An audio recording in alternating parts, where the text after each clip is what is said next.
All right, in which case, do we feel a desire to do introductions? Jennifer, is this your first time coming to Advisory Steering Committee meeting? Yeah, it is. So maybe it would be nice if, for Jennifer's sake, we did do a quick introduction, quick run of introductions. Tom is still pretty new too, so that would, maybe be nice to rehear people say what their names are and what their roles are. So I'm Angie Hong, and I coordinate the East Metro Water Resource Education Program Partnership. And I see Tom next on my screen, so I'm going to make him introduce himself next.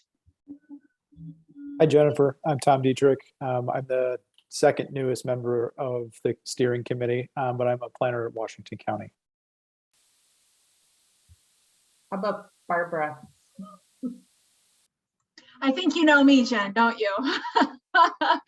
Barbara Heitkamp, shared educator for the MEP program as well as the Lower St. Croix Watershed Partnership. Who's next? Emily? Hey, we actually just met yesterday. We had a meeting and talked through the project funding process and tracking and stuff like that. But yeah, Emily Hines, planning coordinator, Comfort Lake Forest Lake Watershed District. But I see Todd next, and Todd has not joined these meetings before either, so you probably don't know everyone.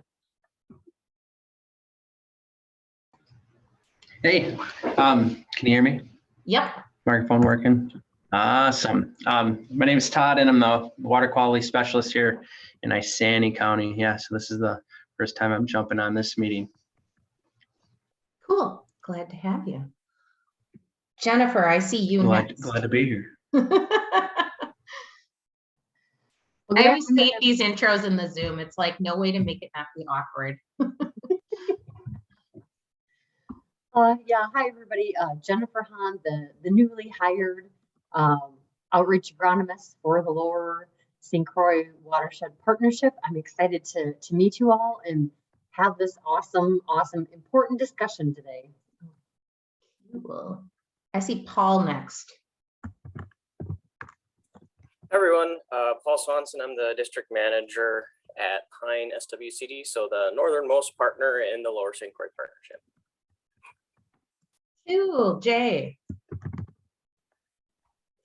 Hello everybody, I'm Jay Riggs, manager at the Washington Conservation District, the southernmost partner. No, Matt Moore is the southernmost partner, but. I see Jerry below. I'm just kind of like doing my finger the direction that people are on the screen. Yeah. Jerry Spetzman. I'm the administrator of the Chisago Lakes Lake Improvement District. Cool. And then I see Michelle. Michelle Jordan, board conservationist for this area, and we've gotten to chat a little bit. And you also get to work for Joel now, like I used to. So congratulations. He's a good boss. On that topic, Joel is next on my screen. Yes, Michelle's check is in the mail. So I'm Joel Larson. I'm the associate director at the University of Minnesota Water Resources Center. Cool. And then I see Karen next. Karen Kill with Browns Creek Watershed District, the administrator, Stillwater area. And who's next? Jamie. Yeah, Jamie Shervon with the Anoka Conservation District and Sunrise River Watershed Management Organization. And then Craig.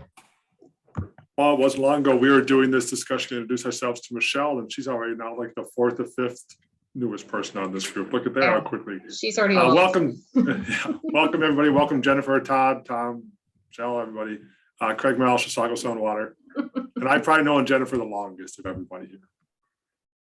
Oh, that is true. Okay, Stephanie. Hi, Stephanie Suter with Washington County.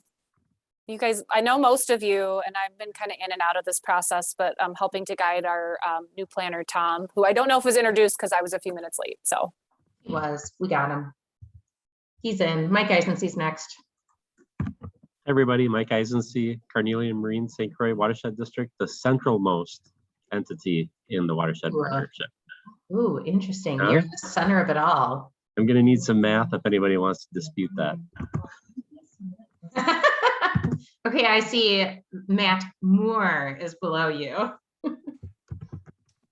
Matt Moore, Administrator of South Washington and the largest contributor to this organization. Or to MRUP, right? Okay, Matt Downing. I wanted to be Mr. Irrelevant and you stole that from me. Matt Downing, Middle St. Croix Administrator. Caleb. Caleb Anderson with the Pine County Zoning Office. Awesome. And Becky, I think is what we've got left, right? Yeah, Becky Wozni, Anoka Conservation District. Did I skip anybody? Did we all get to say hello? We all got to say our names. If you want to write a favorite bird that you've seen from the spring in the chat, you can feel free to do that. You don't have to do that. But if you saw a whole bunch of muskrats or sandhill cranes or something, you can share. The important thing that we need to do at this meeting is to re-approve the 2022 annual plan of work and the 2021 progress report we're seeing for the first time. But it kind of all got bundled together into one document. Do you want me to share my screen with that on it, or do you want to share your screen, Emily, to like talk it all about that? I can share mine. I had a couple questions to the group I wanted to pose before we took any action on it. Okay. So just as a reminder, kind of as Angie touched on, this annual plan of work goes above and beyond the WBIF grant work plan. It overlaps with it, and those are those items highlighted in green, but it contains a lot more items that are outside the scope of just the grant.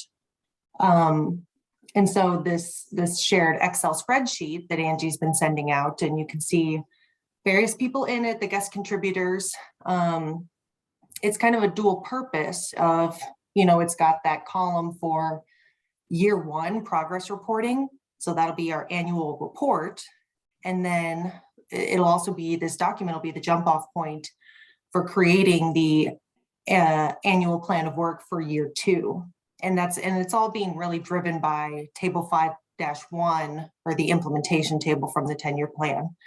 And so that breaks it out by years. And so really we've kind of got that annual plan of work for year two, because you've got your outputs for it already outlined in the 10-year plan. So the plan's kind of already there. And then we're kind of crowdsourcing the effort of reporting what was actually achieved in year one.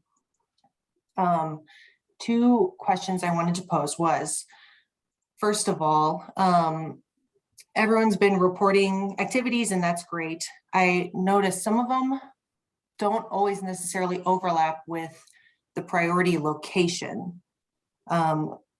Clearly a ton of work had gone into identifying these priority locations in the 10-year plan and the implementation table. And I guess my question for the group is, are we only reporting activities going on in those priority locations? Or if we want to report activities outside of the priority locations, should that be noted, or should we just report anything and everything? And if it overlaps with the priority location, great. The one example that I can think of is talking about watercraft inspections. It said increase watercraft inspections by 25%, but the priority location is really just Lake St. Croix and the St. Croix River. So if you're not on Lake St. Croix and St. Croix River, should you be putting those inspection hours and reporting on that kind of stuff? So I wanted to pose that question to the group first.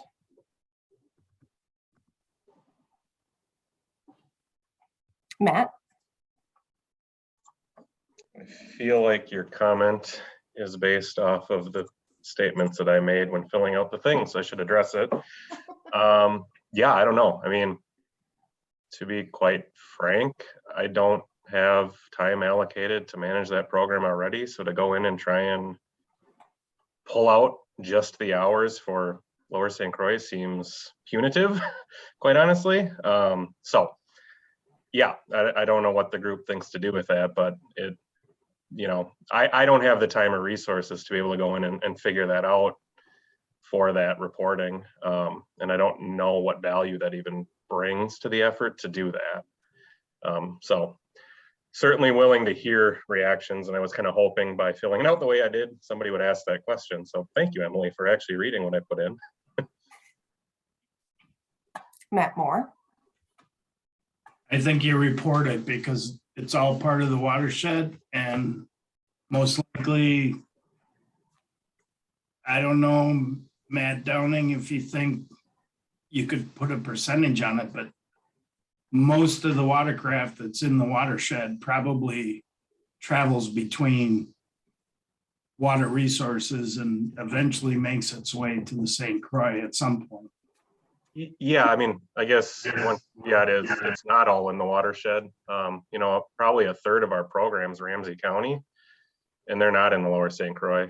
Now, aquatic invasive species don't follow watershed boundary lines, so like this all seems like a weird thing to even be talking about under this context. But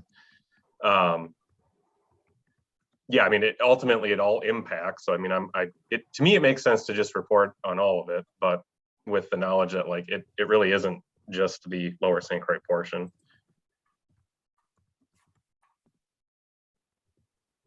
So something I was thinking about, Emily, is that, you know, in terms of what we're reporting out to Bowser versus just reporting out internally to our policy committee, you know, Bowser, like there's obviously we're accountable to what we are getting the state funds for in the WBIF, but everything else, we're kind of just reporting it out for the sake of keeping one another informed on what we're doing and that, you know, we're doing cool things in partnership. So I mean, I had that struggle too, because when I was filling it out, I thought of, you know, like the Lily Lake infiltration basin that just got completed and Lily Lake is getting delisted.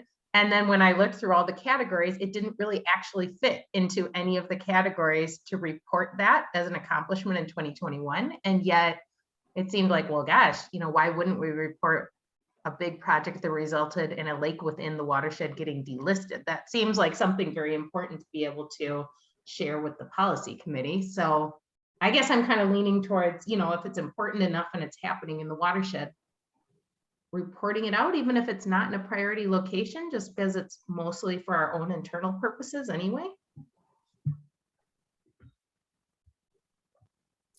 Yeah, and maybe the priority location is really not just what we'll report or not report, but it goes into if that line item does get into the grant work plan, it kind of tells you if it should be grant funded or not. So yeah, that totally makes sense to me. I think definitely if we want to go that route, I'll then report the Comfort Lake Forest Lake watercraft inspection hours too, even though they're not on the priority location for that item. But yeah, anything and everything, I think, yeah, put it down. Why not? Maybe this question answers it for me, that this is more about sharing, self-reporting what's going on. I was curious, a couple of the things for Browns Creek that are in here are things that we had Clean Water Fund granting for, and so they're already reported into eLink. And I just wanted to make sure that by putting it here, I'm not having those numbers double dipped, that they're not being counted by the state twice. And I just don't really know if I understood the exact purpose of, you know, what's being done with these numbers, and if eLink numbers are getting exported separately for the watershed, or if we need to put it here again. So thanks. You can answer that for me. I think that would necessitate someone to tease through all of this text and pull out the numbers and combine them somewhere, which I don't have planned for myself. Yeah, I can speak to that real quick too. That yeah, these are two separate things. So your eLink reporting, that's really tied to the grant. That's where all that stuff is going to go through and go up to the state and that sort of thing, and our reporting. And that's where it is really important to make sure that the water body you said you're going to do this project on, that's the water body that you're reporting on, that sort of thing. This reporting, your annual reporting on the broader watershed partnership work is really for, it's in your plan to do, and it's really for your stakeholders, for your committee, and also to let other people know the good work that that the partnership is doing, other stakeholder groups. And with Chisago County, and I can speak to what I had included in that section for increase in watercraft inspections. And so that's the total. So we keep track, I keep track each year of the total number of hours and inspections that happen within the county. And so I can pull out, specifically for inspections that occurred at accesses along the St. Croix River, and then add in what we're doing overall countywide, because there was an increase in the total numbers from last year. So I can do both, because yes, it is specific. The question is specific for St. Croix River, Lake St. Croix, but I think it's also good to show what's happening overall in the watershed. Just, as a side note, because if there isn't an increase in what's happening on the St. Croix River or Lake St. Croix, and then there is in the rest of the watershed, we're really not kind of capturing what's happening overall, or vice versa. If there's an increase on the St. Croix River and not in the county, I mean, it's good to just keep track and have sort of and have a benchmark and have a goal of what we need to do each year. I guess that's overall what I see with the reporting. I thought I saw somebody else's hand. Is that Matt again, or is it still? No, it's again. Okay. Just a quick question, I guess, for clarification. Maybe Michelle can answer it. Is so that this is just kind of like our reporting, like internal and for our stakeholders. It's not going anywhere else. Yeah. So this is so if there's a section. So as a part of the plan development process, you had to highlight how you were going to evaluate work towards plan implementation. And so if you look in the plan, it'll say, I think it's every year you're going to do an annual accomplishments report. And then I think it's year 5. I'm not sure if there's a year 2 review, but I know there's like a year 5, like how are we doing, midway point, and then other kind of evaluations. And it is for your stakeholder communication. It's not the like, hey, Bowser, are we doing a good job kind of a report. It's for, it's really for your folks. And I don't know if I shared some examples of what some stuff other folks have done. There's been people who did like, oh, and I know Barbara, you sent around some examples of like project summaries too. So some of the partnerships have done like a 2-page like handout with a summary of everything they did. Some people have gotten more specific and done, like tallied everything and maybe then did a handout or something. But yeah, it's really to come back to your stakeholders. And as I believe Emily or Angie both mentioned, it's not just activities that are funded with WBIF dollars. It's for the broader everything that's in the plan, everything that you said you were hoping to do. Yep, and that, yeah, you did answer. I just, oh, okay. I report to DNR and to the county already. So part of my concern also is like, I don't want to triple report things to make it look like we're doing a lot more work if it's being shared 3 different ways. Right. Like everything you just said about a 2-page handout, I do that and I give it to Washington County, right? But if this was going to do it again, so just some clarification is helpful. Thank you.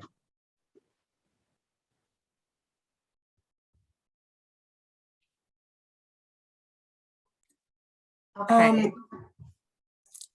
So I think that answers my first question of, yeah, let's just report everything that's going on. I mean, no one's going to say, well, was that in a priority location? I think the priority locations will then be really helping us determine if that does make it into the grant work plan. It's baked into that criteria of if it gets approved for funding. I think my other question would be, I think, and just regarding redundancy, I think people have done a good job of, you know, obviously this spreadsheet as a whole is going to be redundant with other reporting partners are doing. But it's not going to be double counted or double dipped. But just within the spreadsheet itself, I was thinking that if you reported a project in one line item, a lot of people said C line, 25 or whatever it is. And I thought that made sense. So I don't know if anyone has other thoughts on that, like not double reporting just within the spreadsheet itself.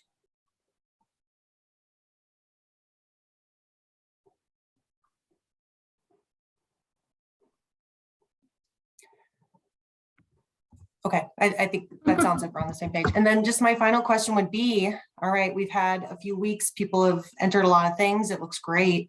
There's still maybe half or so line items where nothing was reported.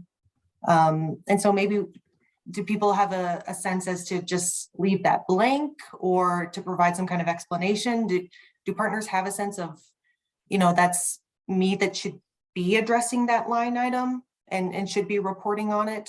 I don't know.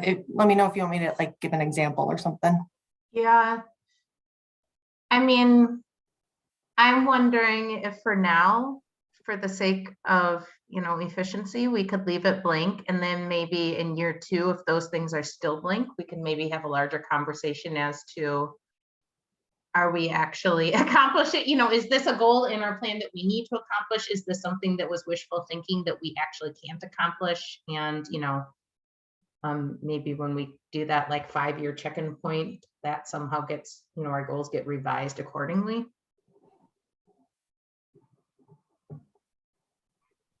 It seems a little early after 1 year to start doing that though. Craig? Is it something we should take a look at as we're building our next WBIF work plan? Why are we not meeting meeting our goals for that activity? So as we look at some of those areas that are zeroed out right now, are they things that somebody obviously brought them forward during the planning process? If they're priority to the group, should we be looking at making those a priority with our WBIF funds? So something we could take a look at in the upcoming months. Yeah, and I guess it's a question, are those things, how we kind of had things ranked as like A, B, and C priorities. Are there any A's that we are not addressing, or are the things we're not addressing all B's and C's, which, if we don't have funding or time, we just can't do? Right. Thank you. Jerry. Yeah, I'm looking at the table and like one of the items, it would be row 44. That's something that we're very active in doing, but it was my understanding that you only recorded things where we have designated funding toward, or, that's just something that we do, and we're doing it as we speak. Right now, we're in the process of renewing our operation maintenance plan with the DNR. So we're working on it, but I just thought it was only the things that money needed to be attached to.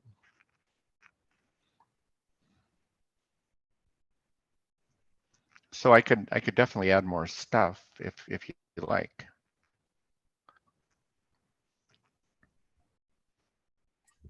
I'm not sure it's only applies to things money needs to be attached to, because it's just our own reporting of activity. So if it was funded by local funds or some other grant, or not necessarily the WBIF grant. Okay. Well, then if we can have a few more days, I could add a few more things. Tom.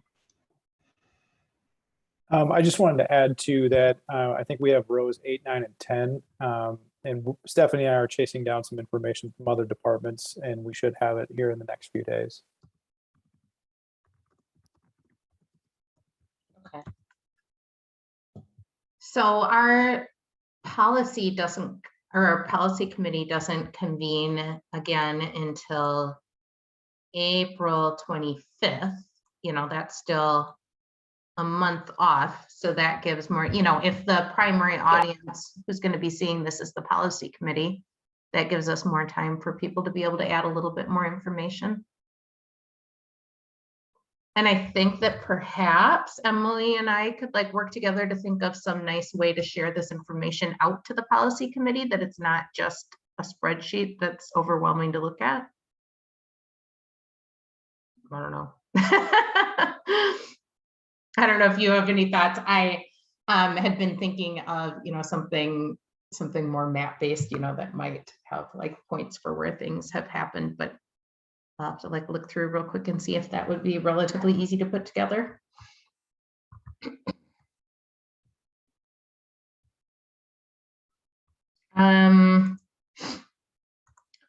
For the purposes of this being our annual plan of work in progress report that gets approved and sent to the policy committee,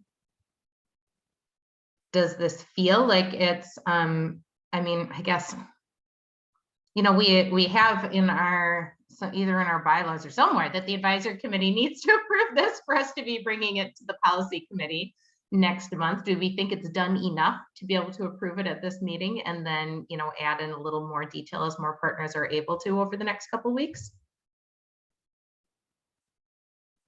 Do people feel comfortable taking, do we have to do a roll call vote?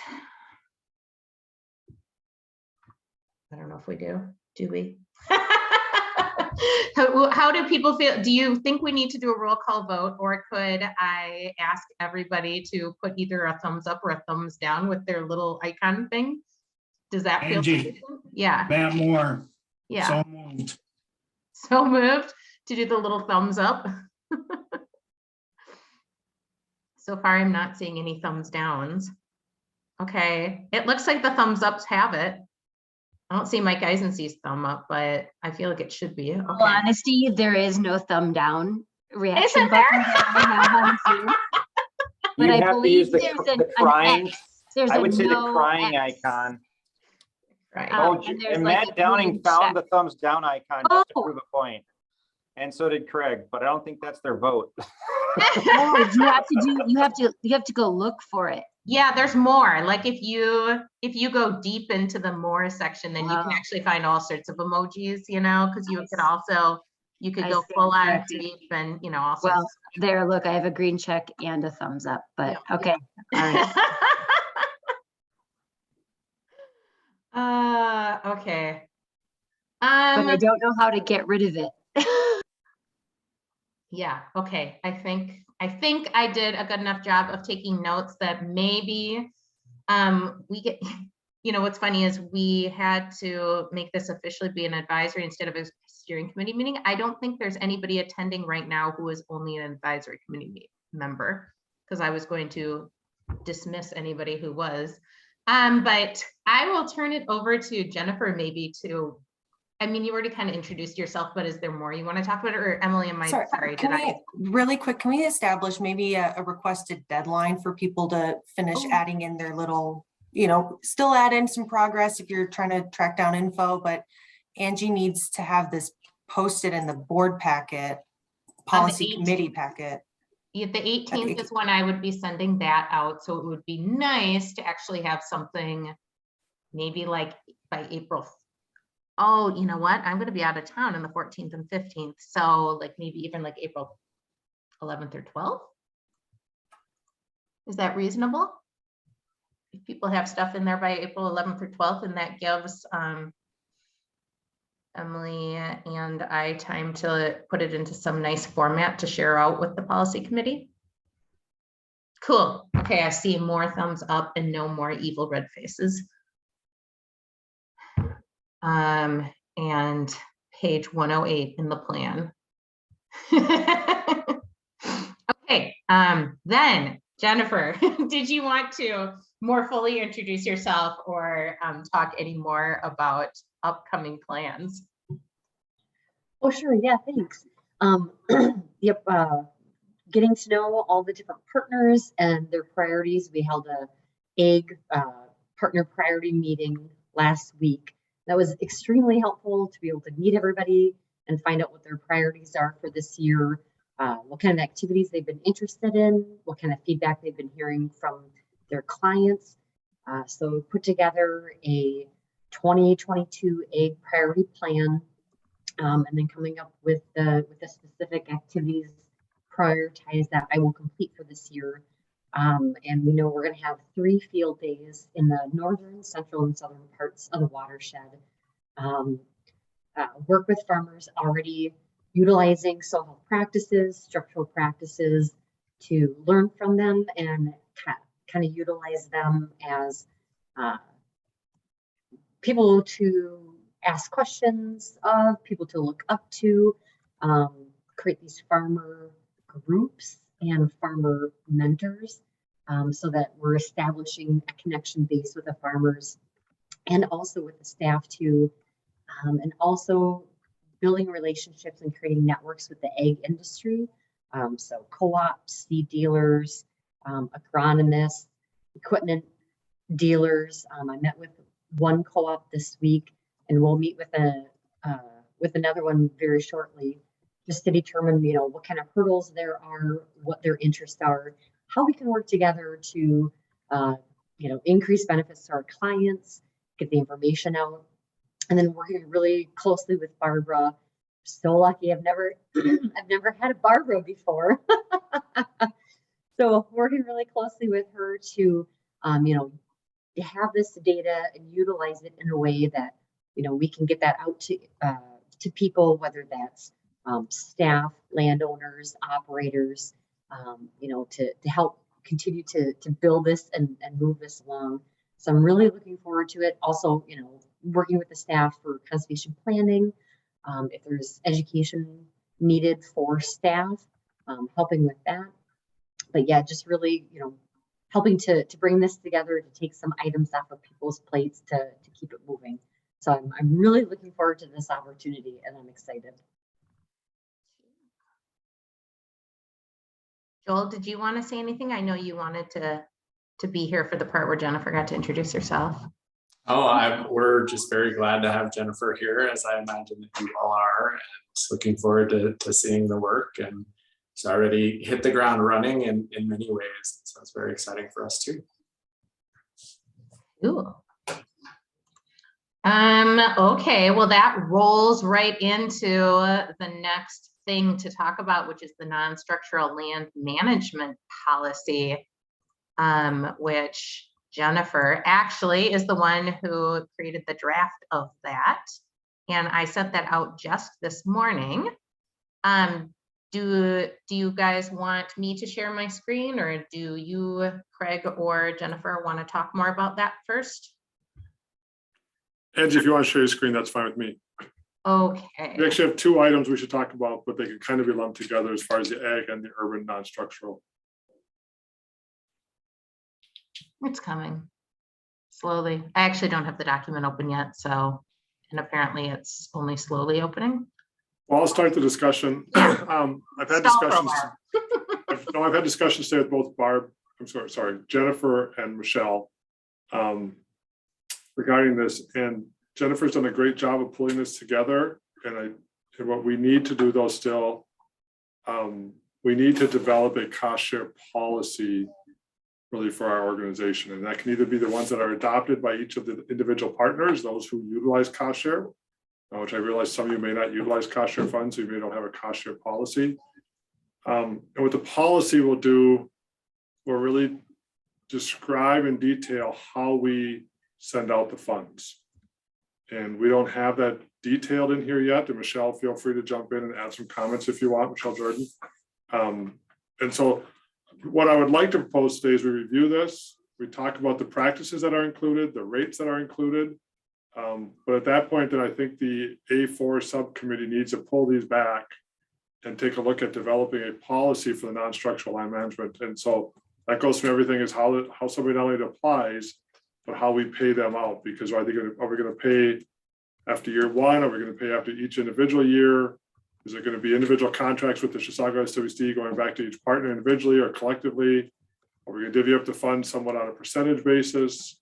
How do we want to do that? And there's a lot of questions that we need to put down in a policy form that can be part of this overall document. So from there, I'm going to turn it over to Jennifer to kind of explain what she pulled together as far as the practices. And then we'll wrap it back up with after the questions on that stuff as far as policy work. Awesome. Thanks, Craig.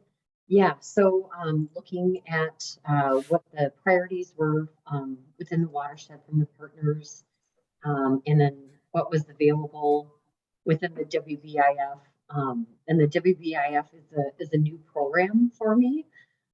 So there you will see the crossing off of different practices. So coming into it, you know, we were really looking at the cover crops and the residue management practices. And then we thought, oh, this would be a great opportunity to, you know, add the conservation cover, pasture healing planting, tree shrub planting, but looking into the allowable practices that are considered non-structural, those are not included. And so we cannot have them included in this policy, unfortunately. So sorry for, you know, to the people that requested those to be in there, but I wanted that to be shown just to know, like, it was considered, but we do have to take those out. And also looking at past successes that partners have had within the watershed on these programs. There is a requirement to have 3-year contracts, and these are incentive practices. So they can't be completed 1 year and then maintained the following, the subsequent years. They have to be implemented each year. So the cover crop does have to have 3 years of implementation. Talking with the partners, the consensus was to be able to allow them to move the acres annually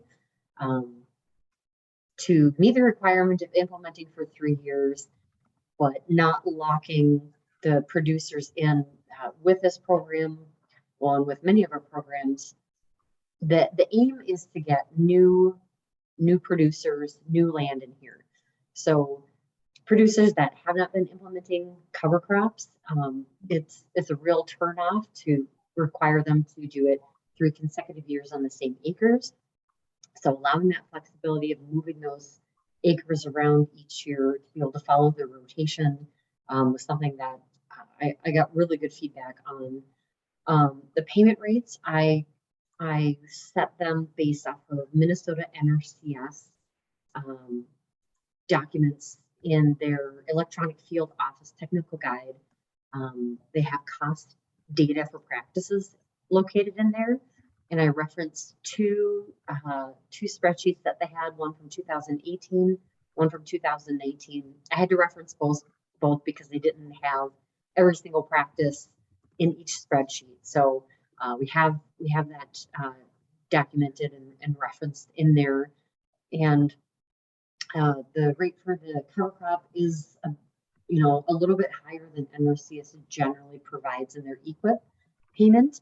But what we're looking for is to be able to cover costs of implementation, and then looking at the risk associated with implementing cover crops, especially on new ground with new producers, is that increase for herbicide usage and the potential for yield reduction, and also factoring in the additional time that they will need to take for, you know, learning, education, items like that to try to help compensate for some of that. And then the residue management are pretty on par, pretty similar to what NRCS EQIP payment rates are. Cool.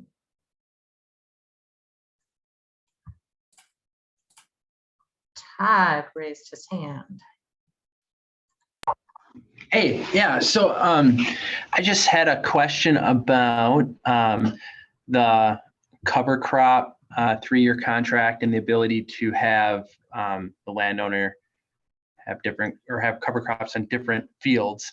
So in terms of like reporting, especially like the phosphorus reduction and stuff like that, you know, it's going to be different from field to field depending on like where it's located, how close it's located to open water, the soil type, and things like that. So understanding the total project reduction, so being all, or the reduction of out of all 3 years? Would that be reported in the beginning, or would we report each field pollutant reduction? And then with the contracting, would it just be one contract for all 3 fields, or would there be a contract for each field? Does that make sense?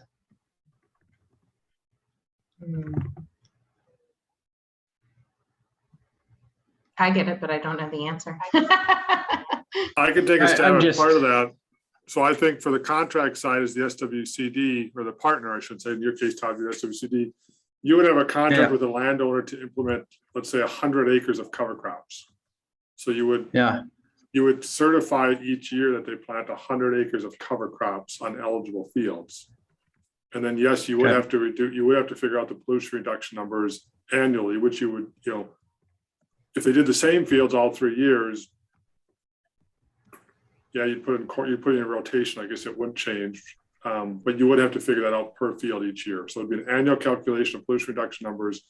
And at the end of the day, you would have a contract with landowner to put in X amount of acres of cover crops. Within that 3 years. Correct. Got it. Okay.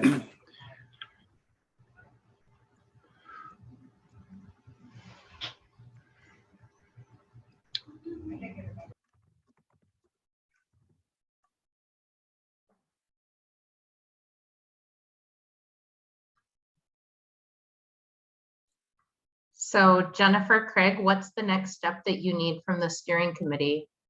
Well, there's some more questions, Angie. I think you want to call on the other people with their questions. Oh, sorry. Yeah, here's what the problem is that could somebody else be the caller? Because I've got this open. Emily, I think you had your hand up And I'm next. taking notes, so I've got too many screens open at once. It was Jay. Jay can go. All right, Jay, you're up next. So Emily and then me. Okay, sure. My question was just, so the 3 practices that were stricken, will those be covered under a different policy? They don't seem like they'd be under a structural BMP policy. Like, are they just, we won't do them? Jennifer, you want to take that one? You want me to tackle that one too? Yeah, we've been having discussions with Michelle and with Craig to determine other options to be able to utilize those practices. Yes, because they are wanted within this program in the watershed. And so looking at, potentially putting them, it looks like, and well, Craig, do you want to touch on the idea of having them in the structural because they meet the practice lifespan? Yeah, so, and we'd have to work with Bowser to this potentially to amend our work plan. But you can do non-structural BMPs so our current structural BMPs have a 10-year contract, where these non-structural would have 3-year, whether it's enhanced street sweeping or these conservation practices like cover crops and tillage. We could do a non-structural component of our cost share program that allows, for an example, what was someone stricken out there? Was it pasture and hayline planting, let's say? We have a high priority field that we want to take out for whether it's a 327 or pasture and hayline planting. Is that 612, Jennifer? I think it is. Yeah. If we include that in our work plan, working with Bowser, we could do those under 10-year contracts. And so that's the difference. They're not an incentive payment, which these other ones are for an annual practice. These are long-term terms. So they would be a 10-year contract to implement that practice. But we would have to go back and look at our work plan amendment, I presume. And we have done that locally here with our projects. Sorry, Craig, I was just gonna add in there too. I've been reaching out to other folks to see, particularly with this type of implementation with WBIF and broad scale, examples of other people and what they've been doing and how they've been kind of implementing these different pieces. And so I've got some feelers out. I've got a meeting with one of our folks on Monday to see if I can get some more ideas about the best way to incorporate some of these pieces from a Bowser reporting and eligibility standpoint.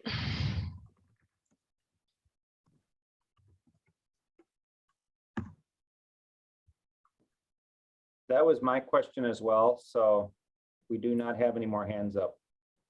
And I'll say on that same piece too, reading back after I read this, I went back and was reading through your work plan, and it talks about Jennifer doing, nutrient planning work, nutrient management planning work as well. And so that's when I want to look at, and I don't know if that's a priority or an interest to have that be a practice to implement, but whether that's something that, qualifies to be in this type of a thing as well. So I was going to get some feedback on whether that's being implemented in this kind of way as well.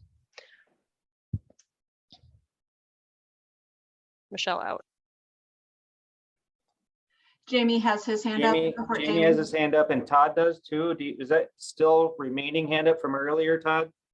You have to lower it if you're. You have to lower it. I'm just hanging out with my hand up. I don't have a question. It's good for, core workout. Yeah. Yeah. That's why I was doing it. I just had a quick question on sort of titling and organizing our policies. Activity 4, we've got ag and urban non-structural. And we've put together an enhanced street sweeping policy, I think, right? And now this one's ag, and maybe just titling it ag. Do we have any other non-structural policies that we're going to be developing? No, says Craig. Okay, that's all. I think when we use the term non-structural, include a variety of practices that, according to Bowser, don't meet their definition of non-structural. Because we were thinking about vegetative practices as non-structural, and street sweeping is non-structural. So you could incorporate street sweeping, could be incorporated in here too, in that. And the other, going back to sort of what Craig kind of said at the beginning too, when I was reading through the work plan again, and there's sort of 3 places where you talk about a process of developing a cost share policy, and that's the non-structural ag, then the structural ag, and then the structural urban BMPs. And so my understanding, this is kind of the first step of doing any of those policies as a group. And so I don't know if it's worth discussing whether the group wants to have one sort of cost sharing policy that then has the subsections in it. Like if the processes for moving the funds with your sub-agreements to the partners, and then the partners implementing, if those are consistent significantly across the different project types, it might behoove to have one policy with the then here's the different things that we do under this versus 3 separate policies. But again, and maybe that's something that's already been just discussed and all that kind of stuff already, but something may be worth discussing.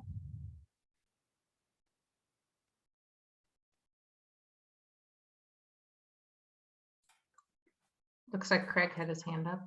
I guess I have a question for the group. How many of the partners of our 16 partners have a cost share policy that they adopt or have currently adopted with their organization? And I'll start with us that we do. And if you want to put in the chat, yes or no, whatever, it's important though, we're gonna have to develop a cost share policy. And if most people have one adopted, we possibly can reference that, or else we will need to develop a new one that gets incorporated into our work plan or our annual plan. So if you can just type into your chat, that'd be great. Yes or no.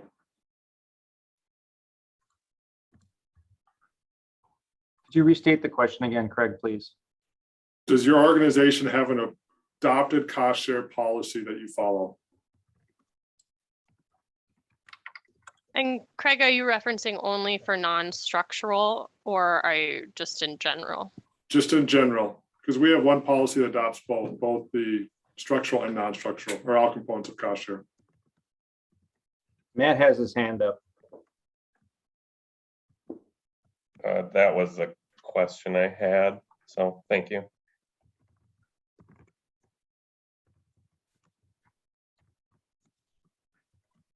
How easy is it for us to modify this policy, for example, or to have this then become a subset of a broader cost share policy? I honestly think it'd be fairly easy to work with Jennifer and Mike Eisensee to pull one cost share policy together, bring it forward through the A4 subcommittee to review. And then I think today the biggest thing is, are people happy with the practices that are in there? I did send the email. It shows a list of practices that are eligible. We bring this forward. We revise this. We pull the two rates and all the rates into our policy. It outlines the process by which people can obtain those funds, to implement those funds, and the process for payment. Because one of the issues I'm coming up with, and Michelle and I talked about a bunch today, is I don't want to have 50 individual contracts coming from our partners for implementing a cover crop program. I prefer to have one contract per partner, and then the partner has the contract going back out for all their different ones. And so, Jay, I see you shaking your head. Let's say you have 20 people that sign up for cover crops. I'm nodding. Yeah. Yeah, I don't want to have 20 amendments, 20 contracts with you for implementing those. You go out, you have all the contracts. We have one agreement with you that you need $10,000 for those cover crop programs. You pay them all out with WCD funds at the end of the year. You then do a final report, submit that stuff to Emily and myself. We get that certified and agreed or approved, and then we pay you at once a year for those projects. That would be my preference. What quantity of money are you talking about, Craig, though, that like in that example, how much money would the WCD be paying out that they're waiting for reimbursement for? Well, for us anyway, when we do so maybe it's a couple times a year, maybe we go back to quarterly even. I'm just thinking, so when we do cover crops, most cover crops, and Jennifer, feel free to add in here, most cover crops are going to be planted at the end of the season. And at least our policy says you can't terminate that cover crop in that growing year. So we don't certify our cover crops until basically after freeze up. We certify that they're planted. We make sure they don't get terminated then still that fall, worked up. And then we pay everybody after November 1st. And so my anticipation would be all the landowners put in their cover crop in the fall. We then certify them and pay them at one time. Jennifer, do you have more to add to that? You've run a cover crop program elsewhere also? No, that's the easiest way to do it.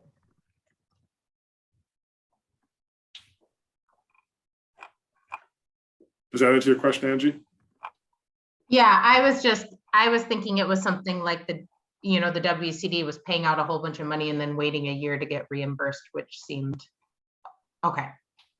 No, I think it could be something that's even quarterly is fine. I mean, if we have spring tillage stuff going on where people are doing no-till, strip-till, we get them certified. You certify them as soon as the crop is planted. You're out there doing your tillage checks. They get certified. They get submitted at the end of the second quarter. We pay those. Cover crops go in most likely during the third or early fourth quarter of the same year. They get certified and submitted for payment at the end of that November or end of October.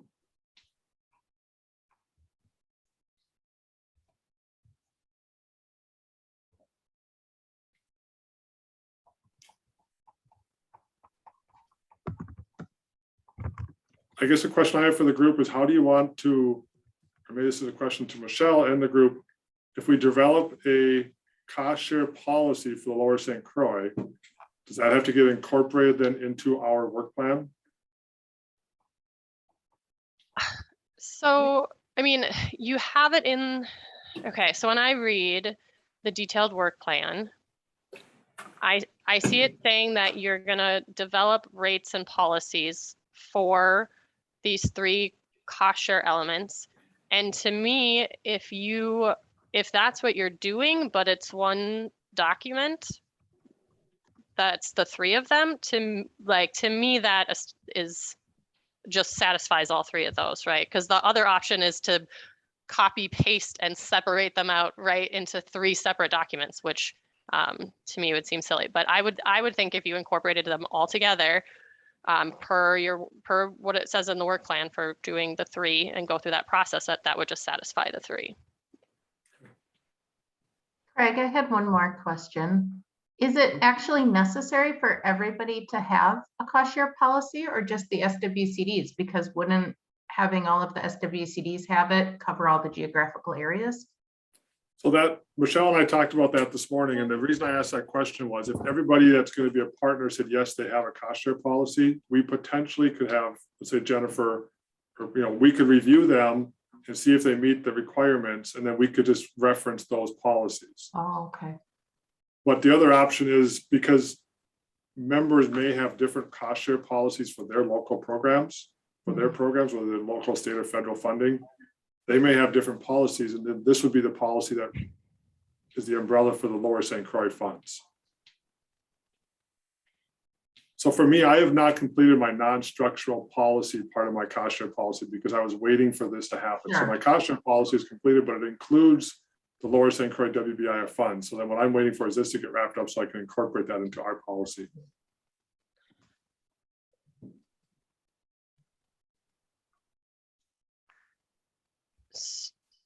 That brings up a question for me, Angie, and the question was the intent with this program to have applications come through, or to have the applications come through every partner organization, or just come through the SWC CDs? I guess that's what my thought was too. I couldn't, like, if there was a farmer who is in the Carnegie Marine St. Croix Watershed District, it doesn't seem like they should have to apply to both the watershed and the SWCD. It seems like they would just apply one place. And I know sometimes the watershed districts in our area are giving extra incentives for things like cover crops. I don't know if they'll keep doing that once the Lower St. Croix funds are available, or if that would take the place of those extra incentives that the watershed districts are offering.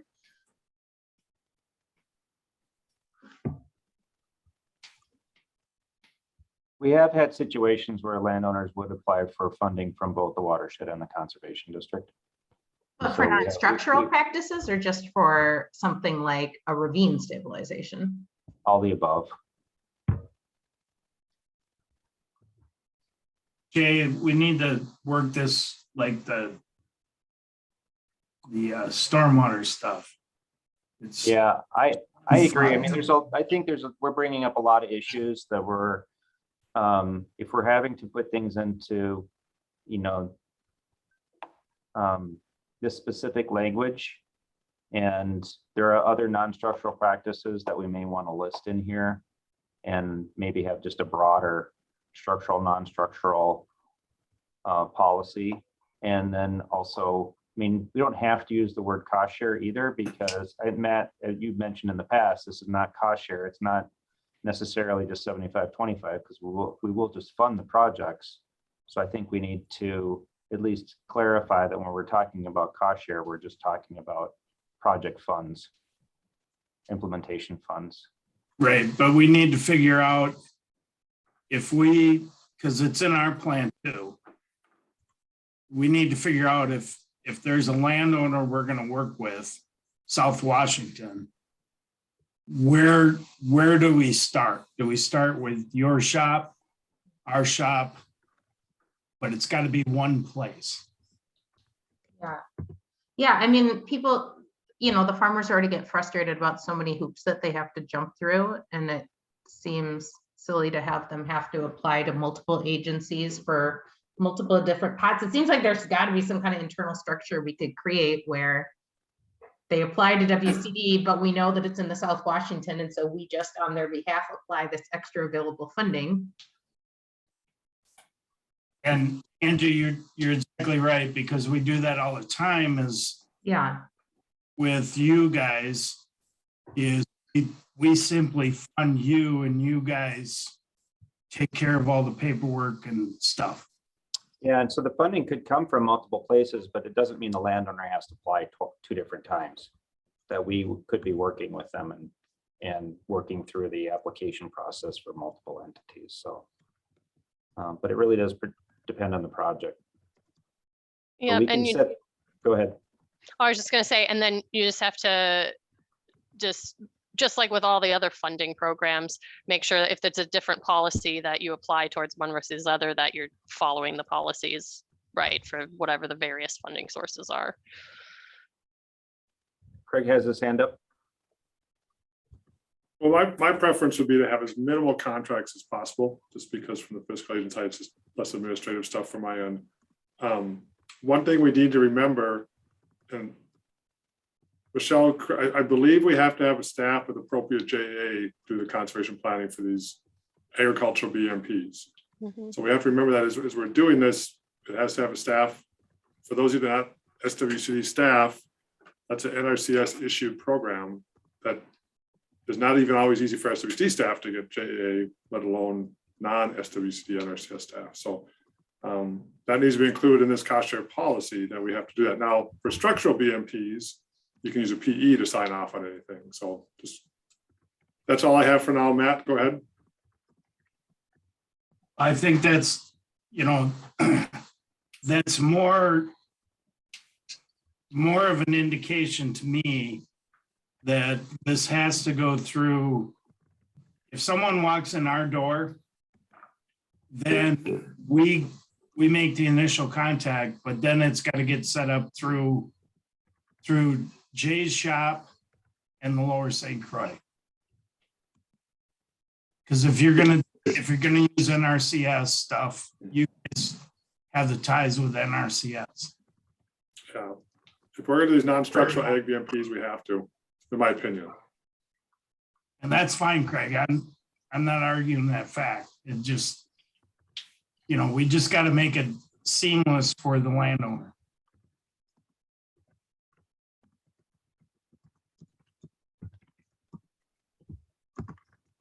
So my request today, I think, would be, does anybody have any concerns or questions with what Jennifer has developed so far, the rates, the practices? I did send out the email that shows the list of eligible non-structural practices, but on the Bowser E-Link document guidance.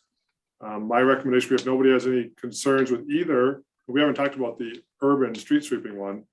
If nobody has any concerns, that we review that one next, the urban one, and then from there we kick it back to the A4 subcommittee to continue working with Jennifer to draft a cost share policy or an implementation policy that we bring forward for review at the next steering committee meeting.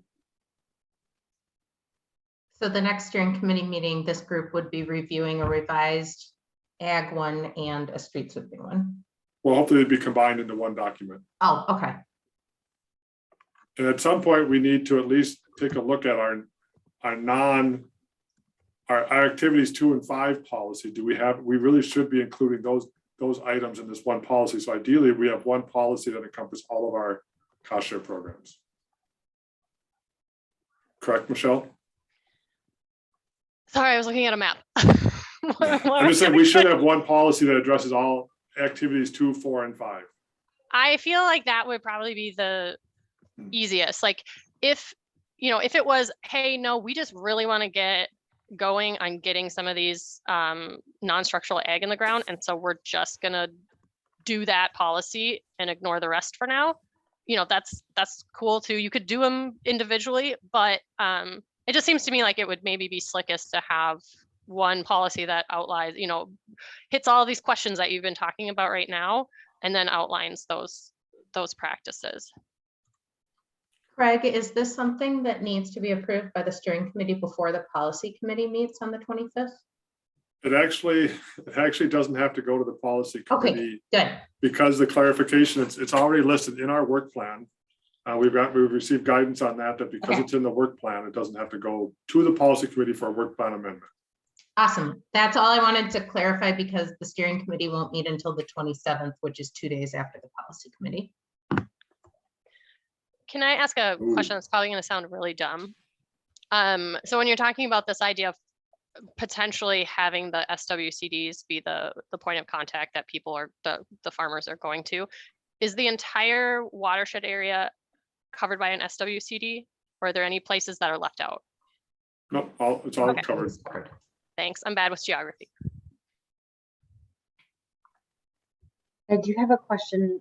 So if we combine all of these into one implementation policy document for activities 2, 4, and 5, will some of them be applicable for the Soil and Waters to head up, but some of them are applicable for the watershed districts to head up? So are we going to have some conflicting policies, procedures, or language due to that? I think that's a good question, Jennifer, and I can handle that. I think in the overall policy, it's any member can bring forward, but we could specifically call out, let's say, the non-structural land management practices for ag going through the SWCDs.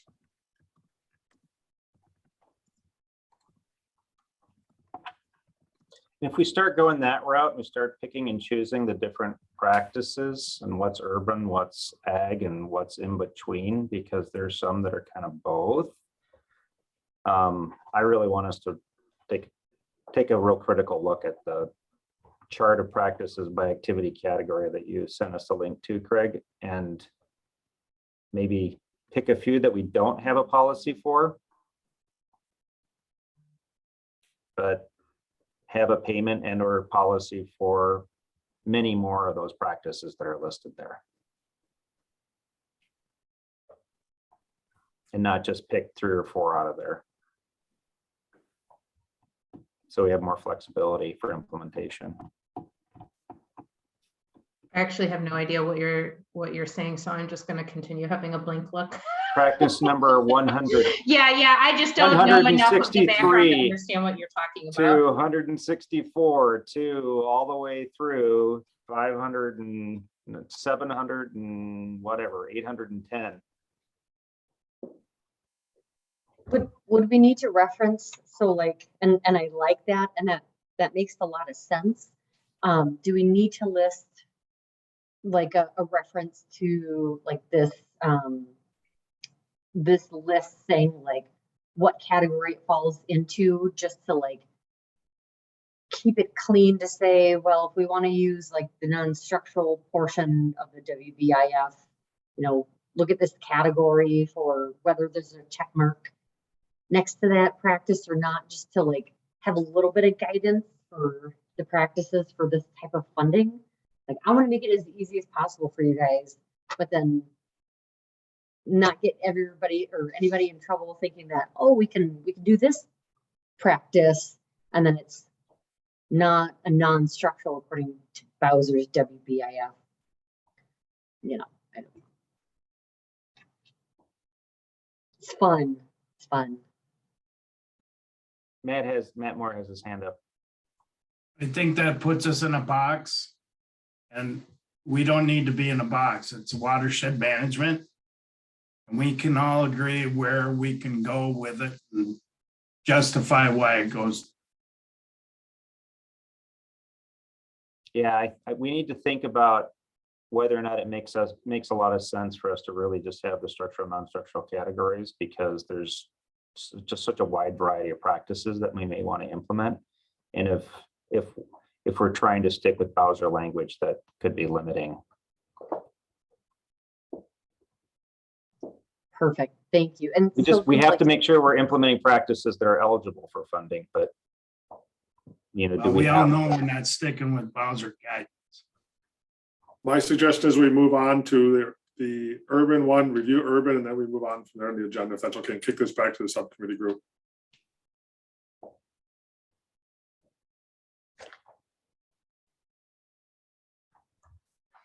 So Angie, could you share the urban one? Jamie, do I need to give you screen sharing then? Is Jamie sharing it? No, but Mike Eisensee has the urban one. Mike Eisensee has an urban one. He sent a message saying he had to step away and would be back in 5 minutes. Is he back? Oh, I'm back. You're I'm back. Okay, I just gave you co-host. Oh, yeah, I wasn't ready to share, but yeah, I'll dig it up here real quick. I think I just had sent it out to everybody here at the beginning of this week on Monday.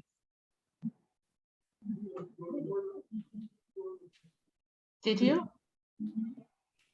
Did I miss that in my emails, Mike? You said you sent that to everybody? Yeah, I thought I had replied all on Monday to Jennifer's email. One sec here. Mike, that was just the subcommittee group. Okay, that was the subcommittee. Got it. Okay, good. I was like, God, I swear, I know I'm behind in my emails, but I swear I didn't see that. All right.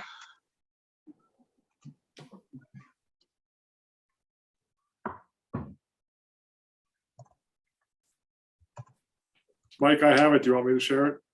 Yeah, that would be great. I'm still digging for it here. Angie, you want to give me Yep, permission? I did. You're good to go.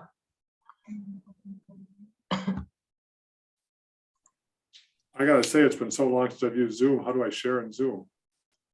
There's the big green box at the bottom that says share screen. There we go. Thank you.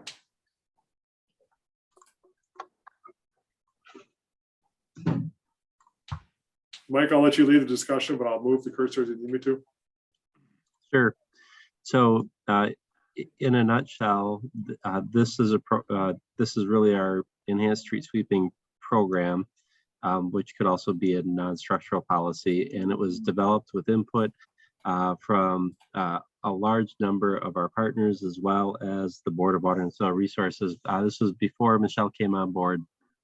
But it's been thoroughly reviewed, and essentially the steps are: one, develop an enhanced street sweeping plan, and that's based on canopy cover and direct drainage to our priority water resources, working with the communities that were identified in our plan. And then once we have that enhanced street sweeping plan done, then we have a proposed cost share or incentive payment rate of $100 per curb mile to increase sweepings in the early spring, and then mid to late fall in those prioritized watersheds. This approach does require the entity to weigh the sweepings, so that, and then also complete the street sweeping calculator, which has been posted by the Pollution Control Agency based on research done at the University of Minnesota. And so that's really how we'll be quantifying the benefits of the street sweeping program. So this will be a 3-year incentive payment for a set section of the enhanced street sweeping program. And then we clarified that that section can only be eligible for 1 3-year period. And if this community would like to participate again in an incentive payment program and then added another 3 years, and they would need to identify a different area to enhance sweeping. So that's the program in a nutshell.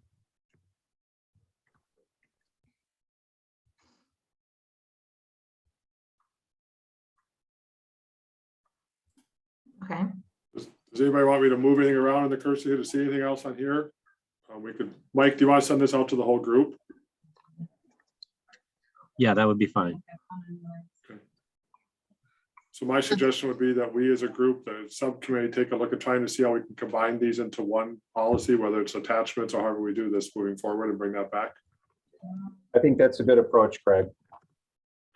So basically the key point is this is $100 per curb mile per year, no more than $5,000 per community, and they need to weigh their sweepings. Are those like the 3 most important things to take away from this document? And then a single annual payment will be made after each year. This is not a one-time payment, but this will be a 3-year annual payment. Yep. And then the other, I think the other important component, because that work will have to be done, is to develop those enhanced street sweeping targeting plans, essentially, which we had envisioned as really just being color-coded maps based on connectivity and canopy cover. Mike, what's the status of that program as far as EOR was going to develop that and have it to us by mid-February? Have you seen that yet? We'll talk about that under A8. Okay, thank you. I don't want to waste time talking about it either, but Mike, I did have a note for us to work with you to schedule some kind of workshop for the communities to let them know about this as soon as it's official. Yeah, I think there's a couple of steps that we need to take before we're ready to do that. We were hoping to be further ahead as far as like who and how to get the enhanced street sweeping targeted plans done, and I still am not sure what that's going to entail and who's going to do the work. So that has to be worked out before we start marketing it to the communities. So it looks like we're at best case scenario, we'll be able to have communities on board for fall sweepings this year. We were pushing, trying to get it significant work completed to get some spring contracts, but that doesn't look like it's possible any longer. Okay. So do you need any action from this steering committee right now? I don't think so. I think the easiest thing is we'll send it back to the A4 subcommittee. We'll work closely with Jennifer Hahn and Mike Eisenstein on this. Are people okay? I don't think that any of the other subcommittees have important things that they need this group to approve. Are we okay with jumping straight to the continued discussion on possible transition from JPC to JPE since we only have 13 minutes left? Can I give a 2-minute update on the A8? Sure. Okay, great. So A8 subcommittee primary task right now is the prioritization protocol update process. And we have a draft SWA protocol for both urban and rural areas out for review. We are still, and this was Mike about to steal the thunder here. We're still waiting on EOR's street sweeping prioritization protocol, which has been delayed multiple. What's the total number of weeks it's been delayed now, Mike? 4 weeks. And so we still don't have that draft document yet. And we're also waiting on the targeted monitoring protocol from Comfort Lake.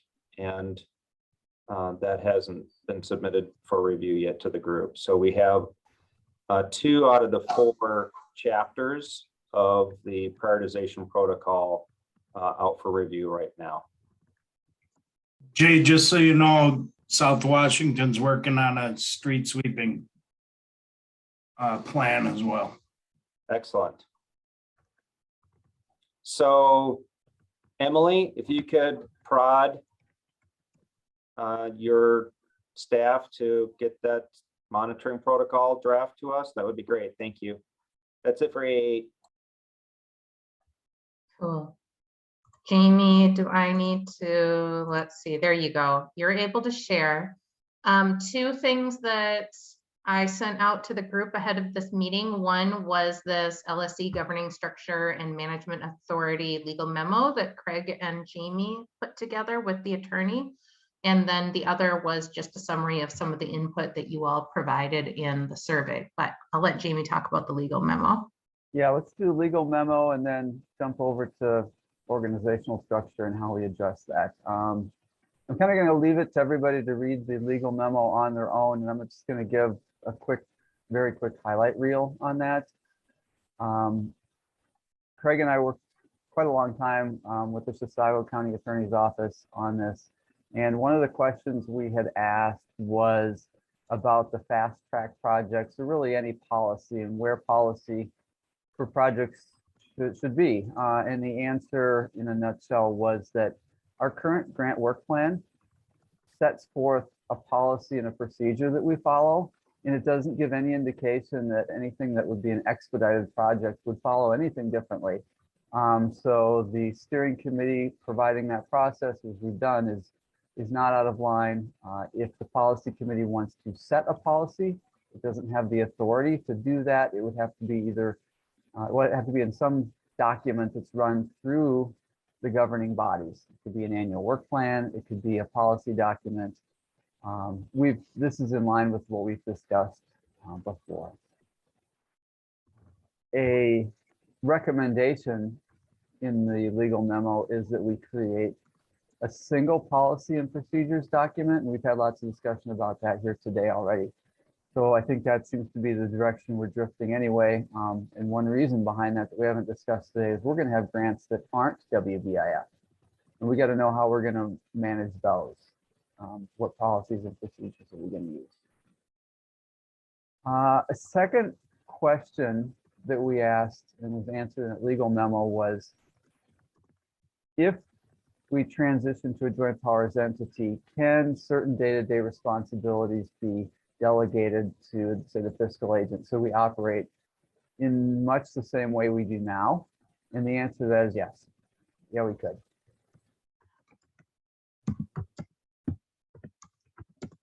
I think that's it for the memo. Craig, did I miss anything in the highlight reel? This legal memo was sent out to all the county attorneys of the members. That's why I requested information from Mr. Fuga, our county attorney. So he did share this memo with them last week. So Just the county's attorneys or all of the partners? Everybody who provided their legal counsel attorneys, that was submitted to them. Okay. I just wasn't sure what I had heard because I was typing while listening. Matt Moore. So Jamie, there's nothing to review yet, right? Except for the memo? Correct. There's not any other document. Okay. I just don't want to spend legal fees. I can review.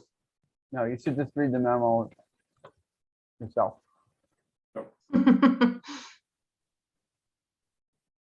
Yeah, that request is that sending it out to legal counsel was not a request of Jamie's mind. That was something that our county attorney did. So with that covered, and maybe transitioning here, Angie, to our next discussion about, this poll and how to run efficiently. There's been behind the scenes discussions on what do we like, a JPE or C. Last time the policy committee met, they were all kind of leaning towards a collaborative. Stephanie and Tom and I have met with Commissioner Miron, and he leaned pretty strongly back towards the, I'm sorry, I got that backwards. Everybody at policy committee said go towards an entity. Commissioner Miron would like to stick with the collaborative.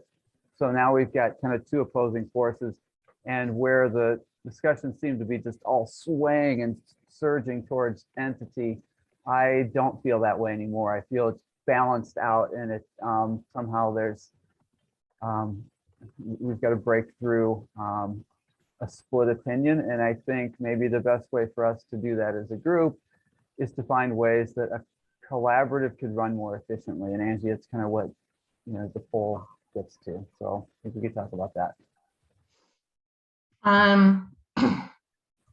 Yeah, let me see if I have. I sent that out to y'all earlier today, themes from the 1-year survey. Let me see if I can pull that up just to verbally walk through it. And I'm not sure how we want to approach this conversation, given that we have 5 minutes left in the meeting, and it's still a fairly important conversation. So I don't know if we want to schedule some kind of follow-up meeting, because the steering committee isn't supposed to meet again until April 27th. I asked folks what's valuable in the Lower St. Croix watershed partner, what's challenging or in need of improvement, and what recommendations do you have for improving efficiency. And this was kind of coming out of our last month's meeting. I think it was maybe Mike Eisensee who had suggested to, like, hey, maybe we should just kind of ask what's working and what's not before we jump to the conclusion that a JPE would be better. So what is valuable in the Lower St. Croix Watershed Partnership? That it's a new partnership, there's new ideas, sharing knowledge and expertise, new partnership, I think both with all of us local partners, but also, establishing a new partnership with Minnesota Extension. That's been valuable as well. Shared staffing, Barbara and Jennifer. Coordination and consistency across the watershed, a coordinated approach to implementing non-structural practices, coordinated approach to clean water funding, having funding available for local projects, expanding in the targeted and prioritization work so that it is happening in the northern watershed too, and not just down in the southern portion of the watershed, and having a planning team that guides the partnership and tackles detailed issues. So that's what people said. And I kind of like lumped, similar responses together just to pick out themes. What is challenging or in need of improvement? Too many meetings and committees, needing to have a more efficient method to fund good projects and programs. After a full year, we've only actually done 2 projects. Very large time commitment for staff, especially those that are on the planning team. The program partnership does not provide much value to some of the smaller partners. The policy committee struggles to understand their identity and role. Chisago SWCD board is getting concerned about kind of acting as the decision-making authority for the whole partnership. and a concern that maybe the state agencies are not bringing much to the partnership, not bringing project ideas, connections, additional funding, template programs, or things like that. And then in terms of recommendations to make the plan implementation more efficient or effective, you know, kind of the first step is to confirm if we're staying as a JPC or moving to JPE, because that determines what changes we maybe make. There was a suggestion from a couple of people to have a designated project coordinator staff position that just kind of coordinates all of the committees, you know, all of the work that the partnership is doing instead of having that split among several staff people. Several suggestions related to simplifying the project review and approval process, having a coordinated potential and funded project program list, and the list is getting updated quarterly. Identifying priority areas or watersheds and dedicating funding to that area so that we just say, well, this amount of funding is going to go towards that area, and kind of let the local partners in that area figure out how that happens or how it's best used. Develop a single policies and process document for all grant funds held by the partnership. Remove the scoring process from the internal loading and other subcommittees. If a project is a plan priority embedded through professional judgment, it should just get funded instead of having to go through another round of review. Develop a streamlined project approval process similar to what Yellow Medicine 1W1P developed. It's a self-scoring process, and basically if it's under $30,000, then it gets sent forward for approval, and if it's above, then it goes to their policy committee for recommendation. And just in general, do whatever we can to make it more simple. There is a concern if the partnership doesn't give the policy committee a substantial role, then they may stop, you know, being willing to participate if it's not really clear what it is that they do. You know, work with Bowser to ensure that our local staff time that we're putting into all these various things are able to be counted as match. And maybe ask the state agencies to provide a little bit more substantive, you know, substance into the partnership. Things like, you know, model ordinances, template programs, you know, just some things so that we're not doing it all from scratch. Okay, so that was the input, and I sent that out to everybody, so you should have a Word document of that somewhere in your files. I think the more important question that I have is, you know, what do we do right now? Given that it is 3:29 p.m. and our meeting is supposed to adjourn in a minute, and we're not scheduled to meet again until after the next policy committee meeting. And I think since the next policy committee is about a month away, maybe we've got enough time that we just adjourn for today and reconvene in the next couple of weeks, find a time to talk about just this topic. I think it's big enough, it's going to take that time. That's kind of what I'm wondering. I hate to schedule another meeting, but it also feels like it's really important and I don't want to push it off or not talk about it. You know, I don't really know at the moment. I don't know what we're coming to the policy committee with in April. I don't feel like I have enough direction to put together something for that meeting. Hey, Matt Moore, with your hand up. I agree with Jamie. I think we should have basically a workshop of this group to talk about this. I know that, you know, it's going to be a tough sell in Washington County. I'll just say that. So, and one other thing that we could consider, which would be another tough sell, is some kind of executive committee of the policy committee. Okay, so should I go ahead and send out some kind of doodle to find? And just schedule a meeting and you got to be there. Okay, just pick a time and be there or be square. You know, I mean, I think we're going to be looking at that first or second week of April in order to have time to talk about it before we're putting together the policy committee agenda. Does anybody want to rapidly drop in the chat if you have any preference, first or second week? I know Mike Isense is going to be gone that first week of April. Oh, so not that, unless we don't want Mike's input. Did Mike just leave? That's the best time to have the meeting, when Mike's gone. Mike did just leave, yes. Is there anybody else we don't want to come so we can just, you know, plan it inconveniently so they're not able to? Honestly, Angie, if you wouldn't mind doing a quick doodle poll, give people a day or so turnaround, I think that's probably the best thing. Okay, yeah. Just a quick day turnaround. If you don't answer, well, then they don't get the input on when the meeting is, but we all know what's coming. Okay. Matt right. still has his hand up. Just want to let everybody know, Craig and Jay, we're still working on Trout Brook, and it looks like we're gonna be able to get really close. We're refining our phosphorus numbers, and those numbers are going up. So hopefully we can get this built this year. Thanks for the Sounds good, update. Matt. Thanks. Okay, folks. Anything else that any last parting words before we Thank you. all- Thank you, everybody. Thank you, Thank Angie. you, everybody. Okay. Drive safe. Sounds Stay warm. good. Bye, everyone.